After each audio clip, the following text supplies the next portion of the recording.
사람은 꿈이 있어야 합니다. 꿈이 없으면 마음에 병이 들고 삶의 의욕이 없어집니다. 특별히 성령을 받은 사람은 꿈이 넘쳐야 합니다. 요엘 선지자가 예언한 대로 성령이 우리에게 임하면 자녀들은 예언할 것이요 청년들은 환상을 보고 늙은이는 꿈을 꾸리라 그랬습니다. 늙은이든 청년이든 어린아이든 할 것 없이 성령이 임하게 되면 꿈을 꾸게 됩니다. 여러분, 예언, 환상, 그리고 꿈이 같은 말이에요. 영어로 말하면 비전이죠, 비전. 성령이 임하면 미래를 바라보게 하십니다. 꿈을 가지고 세상을 향하여 힘있게 도전하게 하십니다. 꿈이 없는 사람은 성령이 없어요. 하나님은 우리 교회를 세워서 비전을 주시고 또 여러분들을 이 교회에 부르셔서 비전을 주십니다. 성령을 받은 사람은 비전을 가지게 되어 있는 것입니다. 늙어도 비전을 가지는 겁니다. 그러면 내가 죽을 때가 되면 그 비전은 이제 없어도 되는 겁니까? 아닙니다. 죽어도 비전을 가지는 거예요. 오늘 말씀에 보면 야곱이 이제 세상을 떠나는 장면이 나옵니다. 요셉을 불러서 유언을 합니다. 그런데 이 요셉에게 유언을 하는 데 있어서 그가 하나의 비전을 자녀들에게 말합니다. 요셉에게 말을 합니다. 147세나 된 사람이 가슴에 큰 비전이 있는 거예요. 죽어도 비전을 가지고 죽는 것이 성령의 사람입니다. 여러분들이 이 세상을 떠날 때에 여러분 몸이 비록 이 땅에 묻히지만 하나님의 성령은 여러분들의 몸과 함께 하십니다. 떠나지 않아요. 그 성령이 나중에 여러분들이 예수님 재림하실 때에 부활하도록 하는 것입니다. 믿습니까? 이 야곱은 어떤 비전을 가지고 있습니까? 야곱이 요셉을 불러가 이렇게 말합니다. 요셉아, 내가 죽거든 너는 이 땅에 나를 묻지 마라. 이집트라는 것은 그 당시에 가장 비옥한 땅을 가지고 있었고 풍부한 물과 자원을 가지고 있었던 가장 앞선 최고의 선진국, 잘 사는 나라였습니다. 거기에 비하면 가나안 땅은 아직도 후진국이고 거기에는 길도 제대로 없는 이제 막 나라가 만들어지는 그런 곳이었습니다. 그런데 이 야곱이 뭐라 그러냐면 내가 죽거든 이집트에 묻지 말고 내 할아버지 아브라함, 내 아버지 이삭이 묻혀 있는 가나안 땅에 장사를 해라 라고 말합니다. 거기가 땅이 더 좋았어. 그렇게 장사하라는 게 아니에요. 그러면 야곱의 고향이 가나안이기 때문에 나를 고향으로 보내달라 하는 말일까요? 그것도 아니에요. 가나안에 이 야곱 집안에 유물이 있거나 문화가 있거나 또는 그들이 만들어 놓은 어떤 업적 같은 거, 예를 들면 도시, 뭐 이런 게 없었어요. 실질적으로는 저기 하란에는 야곱 가문에 도시가 하나 만들어져 있었지요. 그런데 왜 이 야곱은 자기를 가나안 땅에 묻어달라고 말하는 것입니까? 이것은 야곱이 처음 하나님을 만났을 때에 하나님으로부터 받았던 비전, 하나님으로부터 받았던 약속 때문입니다. 이 비전과 약속은 아버지의 이삭이 가지고 있었고 그 할아버지 아브라함이 가지고 있었던 것입니다. 한번 성경을 한번 보세요. 창세기 28장 13절에서 14절. 창세기 28장 13절과 14절을 보게 되면 이 야곱이 하나님을 잘 모를 때 외삼촌 집으로 도망갈 때 하나님이 베델에서 나타나셔서 그에게 주신 약속, 꿈, 소망, 비전입니다. 13절 말씀입니다. 또 본즉 여호와께서 그 위에 서서 이르시되 나는 여호와니 너희의 조부 아브라함의 하나님이요 이삭의 하나님이라. 네가 누워있는 땅을 내가 너와 내 자손에게 주리라. 여기에 보면 하나님의 첫 번째 비전, 약속이 있습니다. 이 땅, 가나안 땅 너와 너의 자손에게 주겠다. 이 자손은 야곱의 모든 후손들을 말하지만은, 그러나 이 말씀은 예수 그리스도를 말합니다. 예수 그리스도께서 어디에 태어난다고요? 가나안 땅에 태어나는 거예요. 그러면 여러분, 중국에 있는 사람이 내가 예수다, 한국에 있는 사람이 내가 예수다 하면 그 사람들은 다 어떤 사람들입니까? 가짜입니다. 가짜. 주님이 약속하신 예수 그리스도, 세상의 구원자, 아브라함과 이삭과 야곱의 자손은 바로 가나안 땅에 태어나게 되어 있습니다. 이 땅을 너와 내 자손, 여기 내 자손이라는 것은 단수를 말하는 거예요. 한 사람을 말하는 겁니다. 예수 그리스도를 말하는 겁니다.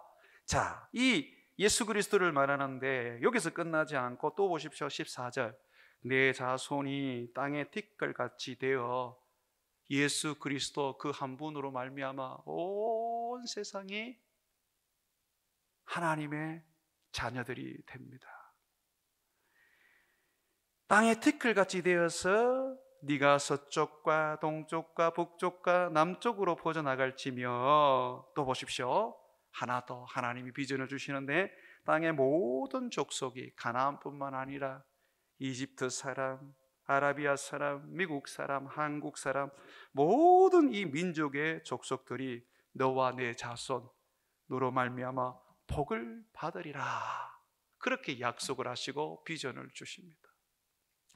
이 비전과 이 꿈을 가진 야곱이 어떻게 죽어서 이집트에 장사될 수가 있겠습니까? 하나님이 주시는 그 비전, 하나님이 주신 그 꿈, 그것을 그는 죽었어도 이루기 위해서, 사실 그 몸은 죽지만 그 영은 안 죽잖아요. 그 영은 하나님 앞에서 영원히 살아있지 않습니까? 그러다 보니까 예수 믿는 사람은 죽는 게 없어요. 성경을 읽어보면 예수 믿는 사람을 죽었을 때 뭐라고 말합니까? 잠들었다 그러죠. 잠들었다. 그래서 부활이라는 것은 잠에서 깨운다라는 의미를 가지고 있는 겁니다. 여러분, 안 죽습니다. 믿습니까? 아이고, 목사님 병 들어가고 늙어가는데 왜 안 죽는다 그럽니까? 몸은 죽어도 영혼이 죽지 않아요. 그리고 그 몸이 죽는다 하더라도 예수님이 이 땅에 재림하실 때는 다시 신령한 몸으로 부활합니다. 하나님이 자신을 이야기할 때 이렇게 소개를 합니다. 나는 아브라함의 하나님, 이삭의 하나님, 야곱의 하나님이다. 예수님이 이 부분을 신약 성경에서 설명을 해줍니다. 하나님은 살아있는 자의 하나님이시니라. 아브라함의 하나님, 이삭의 하나님, 야곱의 하나님이라는 것은 아브라함이 살아있다는 것이고, 이삭이 살아있다는 것이고, 야곱이 살아있다는 것입니다. 하나님은 살아있는 자들의 하나님입니다.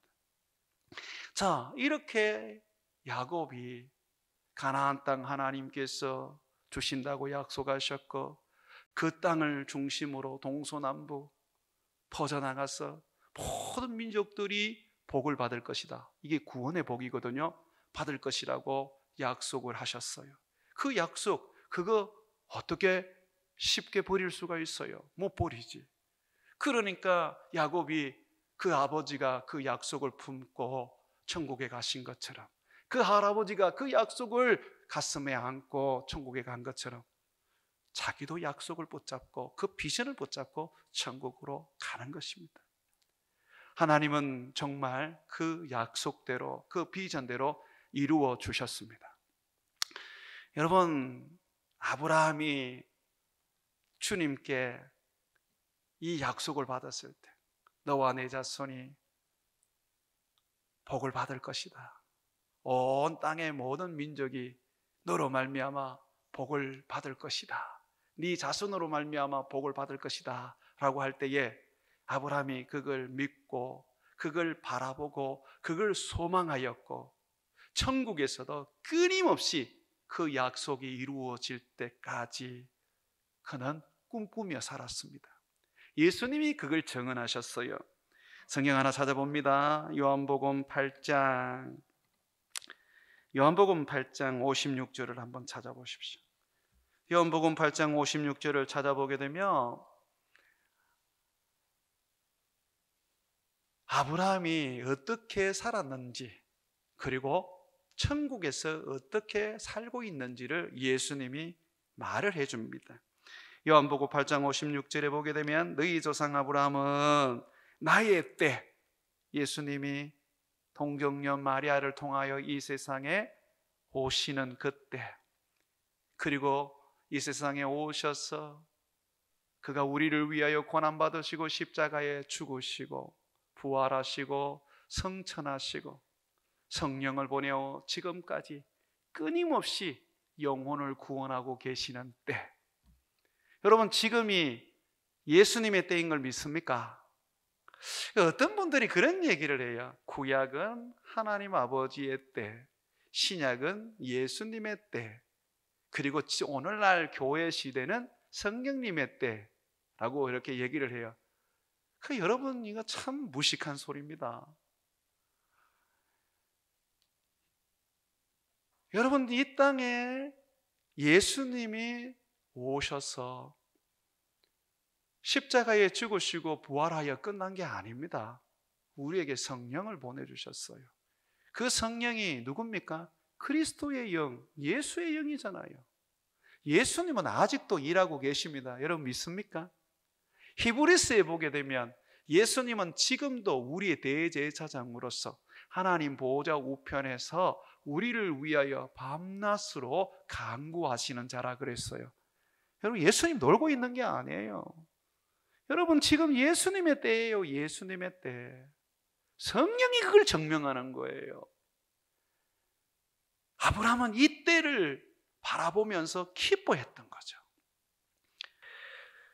이것이 아브라함의 비전이었고 꿈이었고, 그리고 이삭의 비전이었고 꿈이었고, 야곱의 비전이었고 꿈이었습니다.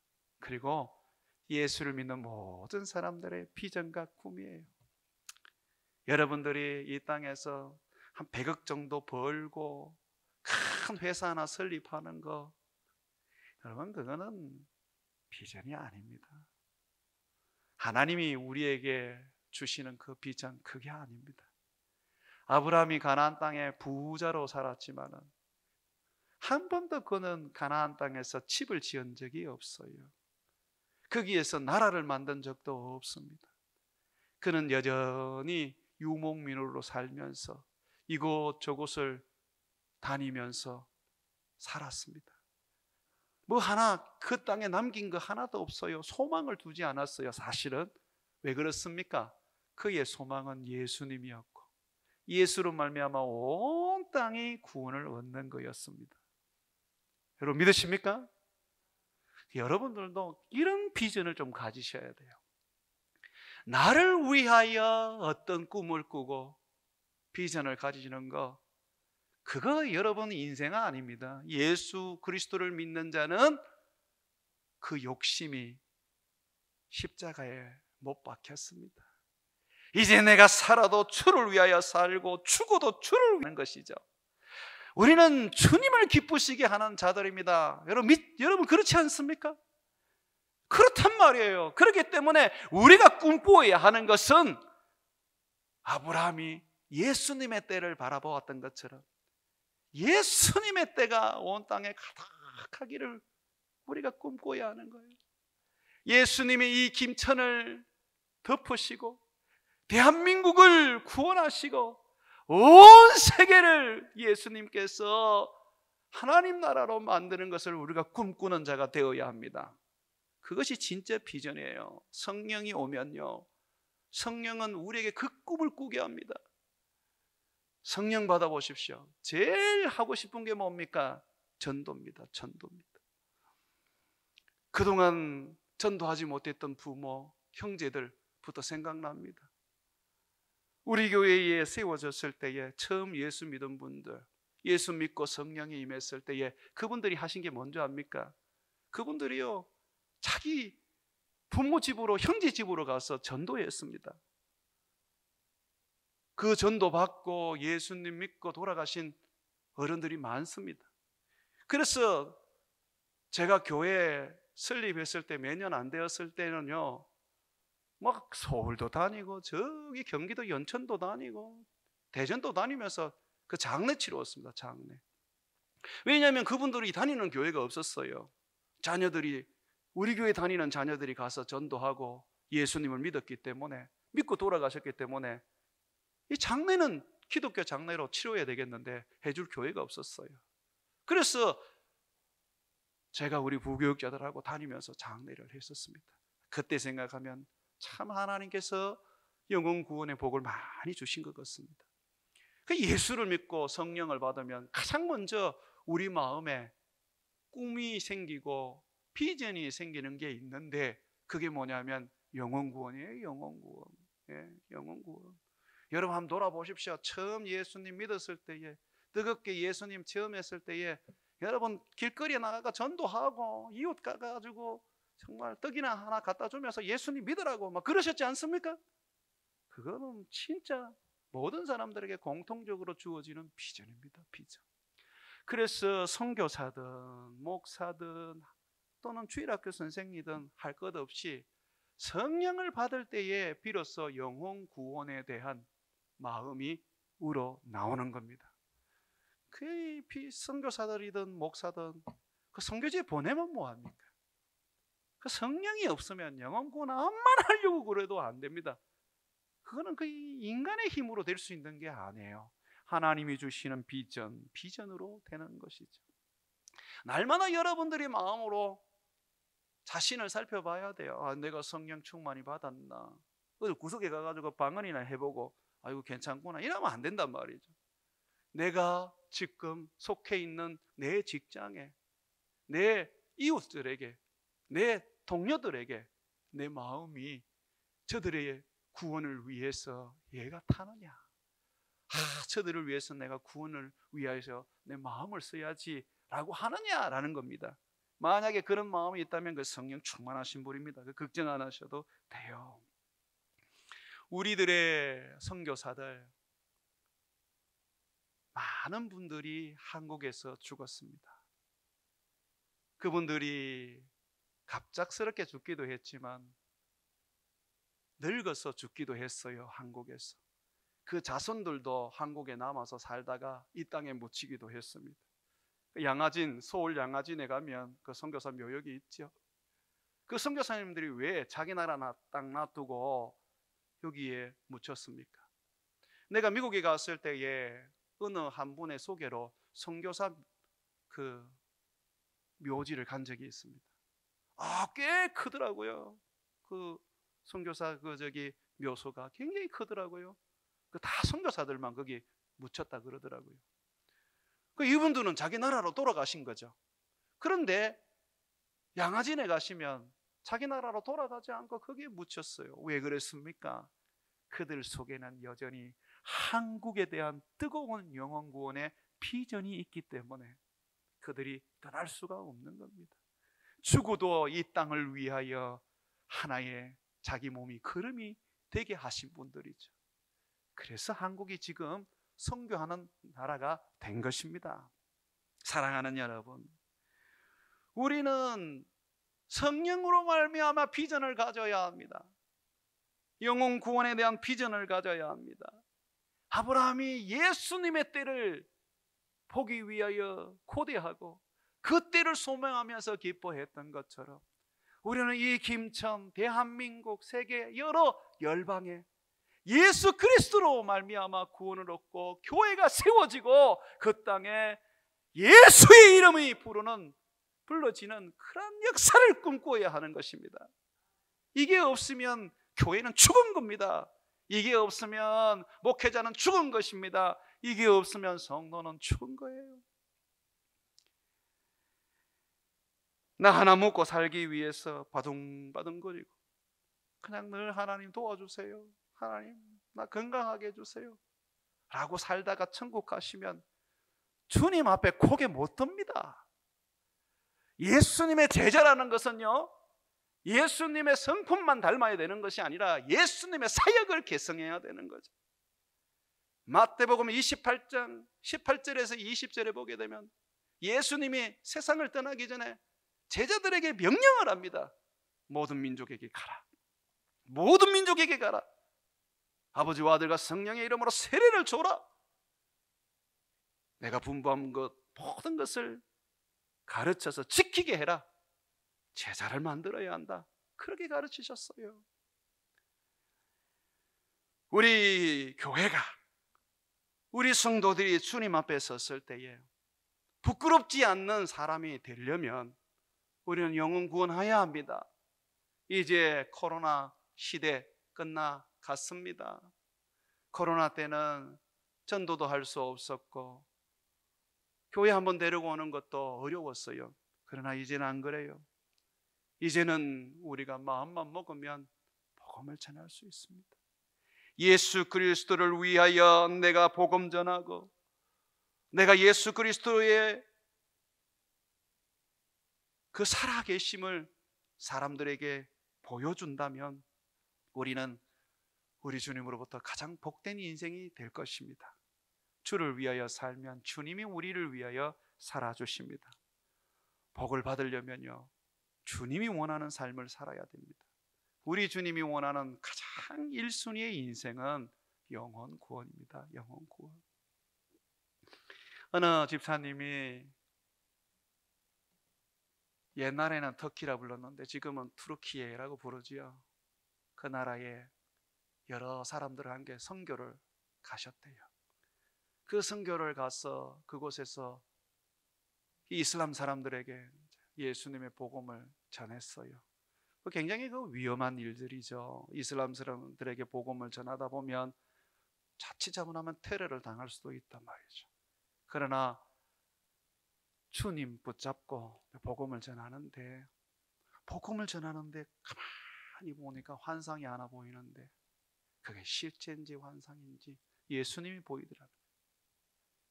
이 땅에 살아있을 때 모태신앙으로 평생을 주님 선교도 주님 한 번 못 봤는데 그 선교지 갔더니 예수님이 보이더라고요. 그분이 바로 예수님의 때를 본 겁니다. 예수님은요, 우리가 예수님을 위하여 살고 복음 전할 때에 거기에 계십니다. 믿습니까? 어떤 사람에게는 예수님이 보이기도 하지만은 어떤 사람에게는 안 보여요. 대부분은 안 보일 거예요. 그러나 예수님이 거기에 계십니다. 우리가 선교지에 가고 우리가 어렵지만 힘들지만 정말 이 나라 구석구석에 교회를 세우고 복음을 전하는 이유가 뭡니까? 거기에 예수님이 계시기 때문에 그래요. 사랑하는 여러분, 우리는 힘들고 어려울수록 더더욱 비전을 바라봐야 합니다. 예수님의 꿈을 바라봐야 합니다. 예수님의 때를 소망해야 한다는 것입니다. 예수로 가득한 세상이 돼야지 여러분으로 가득한 세상 무슨 의미 있습니까? 여러분들이 이 땅에서 이름을 남겨본들 무슨 의미 있습니까? 세상 영웅 호걸이 어디 한둘입니까? 예수 모르고 죽은 그 영웅 호건들 다 어디에 가 있습니까? 왜 그렇게 우리가 진리의 길을 알고 복된 인생을 아는데 그거 허망하게 살 필요가 뭐 있어요? 우리는 예수님을 위해서 사는 거예요. 온 땅에 예수님이 계시도록, 온 땅에 예수님께서 그의 때를 드러내시도록, 영혼을 구원하시도록 우리의 삶을 드리는 것입니다. 그래서 우리가 다시 영혼 구원에 마음을 쏟고 영혼을 구원했으면 제자를 키우고 제자를 키웠으면 그들을 보내어서 복음을 전하여 교회를 개척하도록 만들어야 합니다. 제가 이 부분에 있어서 앞으로 하나 좀 방향을 선회하려고 그럽니다. 제가 제자 만들고 난 다음에 그 만들어진 제자 선교사도 보내고 목사도 보내어서 거기에 어떻게 하든지 많은 도움을 주고 사역을 할 수 있도록 많은 헌신을 하려고 했었어요. 왜 그러냐면 상주 베들로 교회를 개척했을 때에 제가 아무것도 없이 보내왔어요. 그때는 그냥 제게는 그냥 하나님 한 분밖에 없었습니다. 그래서 상주 베들로 교회 개척할 때 너는 하나님만 붙잡고 가라. 하나님이 너를 축복할 것이다. 그 하나님만 바라봐라. 그렇게 보내놓고 세월을 보내니까 참 너무 마음이 아픈 거예요. 내가 왜 그렇게 했을까? 그런 고통이 수년 동안 이어졌습니다. 그러다 보니까 그 이후로부터는 선교사를 보내든 또는 뭘 하든 간에 많은 지원을 하려고 애쓰고 생활이 되도록 애쓰고 도와주려고 애를 써요. 그런데 이제 와서 이렇게 딱 보니까 하나님만 붙잡고 딱 보냈더니 하나님만 붙잡고 갔던 분은 하나님의 은혜가 뭔지를 깨달았어요. 정말 광야에서 피비린내 나는 삶을 살았지만 정말 하나님이 함께 하시고 작은 것에서도 감사할 수 있는 그런 영성이 생겼더라고요. 그러나 반면에 다 그렇지는 않지만 뭔가 채워주고 뭔가 할 수 있도록 해줬던 사람들은 하나님 붙잡기보다 교회 붙잡고 교만하여지고 결국은 사람 베릴 수도 있겠다는 염려가 생기더라고요. 그래서 앞으로는 제가 선교사를 보내든 교회를 개척해서 보내든 처음 사역했던 대로 상주 베들로 교회처럼 할 생각입니다. 그래서 여러분들이 우리 교회 선교사들 오더라도 너무 거기 마음 두지 마십시오. 거기 마음 두시면 그분들이 여러분들 때문에 오해할 수가 있습니다. 하나님 의지하기보다 여러분 의지할 수 있습니다. 앞으로는 그렇게 하지 맙시다. 하지 말고 어차피 하나님 세우신 일꾼들이고 하나님의 종들이니 하나님이 책임지십니다. 굶기는 일 없으실 것이고 자녀들이고 또는 그 사역이고 하나님이 이끌어 가실 겁니다. 그래서 우리 교회가 제자를 만들어서 선교사를 만들고 목사를 만들었을 때에 거기에 마음을 두지 마십시오. 이제는 독립시킬 겁니다. 마음 두지 마시고 여러분들은 그저 주님 주시는 사역을 하십시오. 우리 교회 선교는 교회가 하는 선교입니다. 선교사 하나 먹이고 이쁘고 돌보고 뒤에서 후원해주고 이런 부분은 안 하셔도 됩니다. 그러니까 여러분들은 앞으로 우리의 제자들이 광야에 서서 정말 주님만 바라볼 수 있도록 우리가 만들어 가야 합니다. 그렇다고 해서 또 굶기고 또 완전히 막 매몰차게 이렇게 하라는 게 아닙니다. 지금 여러분들의 마음을 내가 알아요. 정말 선교하고 개척하니까 얼마나 여러분 마음이 안타깝겠어요. 더 드리고 싶고 더 섬기고 싶고 많은 것을 하시고 싶지요. 그런데요, 그런 것들이 정말 하나님을 못 바라보게 할 때가 있습니다. 하나님을 바라봐야 됩니다. 그래서 저도 목회를 해보니까 저는 잘 아파요. 그게 안 그랬거든요. 제가 이 교회 개척할 때는 진짜 건강한 사람이었습니다. 밤을 며칠을 보내도 끄떡없는 사람이었습니다. 제가 개척을 한 3, 4년 하고 난 다음에 그때부터 아프기 시작하는데 이게 주기로 아파요. 부끄럽거든요. 목사가 자꾸 아픈 게 말이요. 그런데 제가 아플 때가 되면 저도 모르게 하나님 앞에 내가 낮아집니다. 내 자신을 돌아보게 되고 내가 교만했는 게 없나 살펴보게 됩니다. 그러면 하나님이 한번 저를 낮추시는 계기가 되는 거예요. 내가 그런 걸 깨닫습니다. 건강한 사람은 낮아질 일이 없을 수 있어요. 그러나 아픈 사람은 낮아질 수 있습니다. 부유한 사람은 하나님께 매달리지 않을 수 있어요. 그러나 가난한 사람은 하나님께 매달릴 수 있습니다. 그러면 우리가 제자를 키운다, 우리가 선교사를 키운다, 우리가 목사를 키운다 할 때 어떻게 해야 됩니까? 이걸 감안해야 된다는 거죠.